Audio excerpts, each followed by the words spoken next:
பறவைகள் அழிந்தால் காடுகள் இருக்காது, காடுகள் அழிந்தால் ஓடைகள் இருக்காது, ஆறுகள் இருக்காது, நீர் இருக்காது, வேளாண்மை இருக்காது, உணவு இருக்காது, மனிதனே இருக்க மாட்டான்.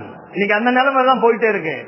கண்ணியமானவர்களே, நபிகள் நாயகம் ஸல்லல்லாஹு அலைஹி வஸல்லம் அவர்கள் சொன்னார்கள், உலக அழிவை நீங்கள் எதிர்பார்க்க வேண்டும் என்று சொன்னால் பறவைகள் அழிய ஆரம்பித்து விடும், உலகம் அழியும் என்று சொன்னார்கள் பெருமான் ஸல்லல்லாஹு அலைஹி வஸல்லம். உமர் ரலியல்லாஹு ஆட்சி காலத்துல உமர் ரலியல்லாஹு என்ன செஞ்சாங்களா, வெட்டிக்கிளியை காணாம, நிறைய வெட்டிக்கிளி இருக்குமா. அந்த காலத்துல வெட்டிக்கிளி எப்படின்னு சொன்னா அதை வாங்கி பெருசு பெருசா இருக்குமா. பறவைகள் வெட்டுக்கிளி பெரிய பெரிய பறவை, நம்ம இங்க சின்ன சின்ன வெட்டுக்கிளி இல்ல, பெரிய பெருசாக இருக்குமாம். அதை வாங்கி அவர்கள் அறுத்து புசிப்பார்கள் என்பதாக மார்க்கத்தில் அனுமதிக்கப்பட்டவைகள். உமர் ரலியல்லாஹு காலத்துல வெட்டுக்கிளியே காணாமா, பயம் வந்துருச்சான், இந்த கியாமத் வந்துருச்சோ என்னமோ பயந்துட்டு என்ன செஞ்சாங்களாம், உமர் ரலியல்லாஹு என்ன செய்தார்கள், யமன் நாட்டுக்கு அனுப்பி வெட்டுக்கிளி இருந்தா புடிச்சிட்டு வாங்கன்ட்டாங்க.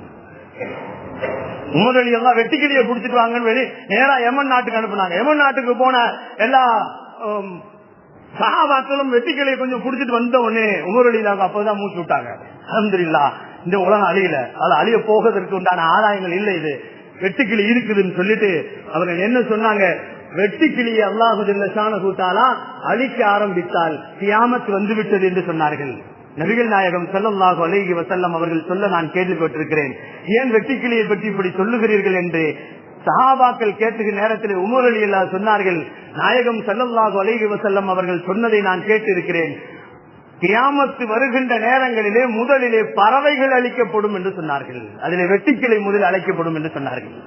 கண்ணியமானவர்களே, அல்லாஹுவின் நல்லடியார்களே, இப்படி பெருமான் ஸல்லல்லாஹு அலைஹி வஸல்லம் அவர்கள் உலகத்திலே இது போன்ற நஷ்டங்களை ஏற்படுத்தக்கூடிய வியாபாரங்கள், அது மட்டும் இல்லாமல் அதிலே ஏற்படக்கூடிய செலவினங்கள், சம்பாத்தியங்கள் எல்லாமே மார்க்கத்தில் அனுமதிக்கப்படவில்லை. அதற்காக வேண்டிய கேள்வி கணக்குகள் இருக்கிறது என்பதை பெருமான் ஸல்லல்லாஹு அலைஹி வஸல்லம் சொல்லிவிட்டு அடுத்து சொன்னார்கள், வமா அமில பிமா அலிம என்று சொன்னார்கள். ஐந்தாவதாக, நீ என்ன கற்றுக்கொண்டாயோ அதன்படி நீ அமல் செய்தாயா என்ற கேள்வி கேட்கப்படும். இந்த 5 கேள்விகளுக்கு சரியாக பதில் சொன்னால்தான் அடுத்த 8 எடுத்து வைக்க முடியும். 1, வயதை கொடுத்தேன் எவ்வாறு செலவு செய்தாய். 2, வாலிபத்தை கொடுத்தேன் எதிலே செலவு செய்தாய். 3, எப்படி சம்பாதித்தாய். 4, எப்படி செலவு செய்தாய். 5, கற்ற கல்வியை எப்படி பயன்படுத்தினாய் என்று 5 விஷயங்களை உங்களிடத்தில் கேட்கப்படும்.